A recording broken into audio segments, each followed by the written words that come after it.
అనుదిన నిత్యజీవపు మాటలు. దేవుని నామానికి మహిమ కలుగును గాక. దేవుని వాక్యాన్ని చదువుకుందాము. యెహోవా మందిరములో మన దేవుని మందిరపు ఆవరణంలో నిల్చుండే వారులారా, యెహోవాను స్తుతించుడి. కీర్తన గ్రంథము 135వ అధ్యాయము 2వ వచనం.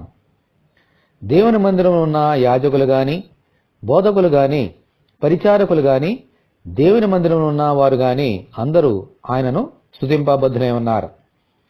మనము దేవుని స్తుతించి ఆరాధించాలంటే ఖచ్చితముగా దేవుని మందిరానికి వెళ్ళాలి.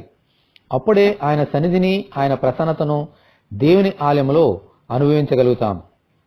దేవుని మందిరానికి నడిపించి ఆయనను స్తుతించినట్లు ప్రసాదించమని మనమందరము దేవుని ప్రార్థన చేసుకుందాము.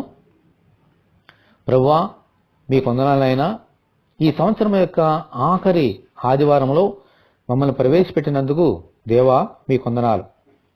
మీ మందిరానికి వచ్చి మీ ప్రసన్నతను చూడడానికి, నిన్ను స్తుతించడానికి ఈ సంవత్సరం అంతా కాచి కాపాడిన దేవా నీ వందనాలు.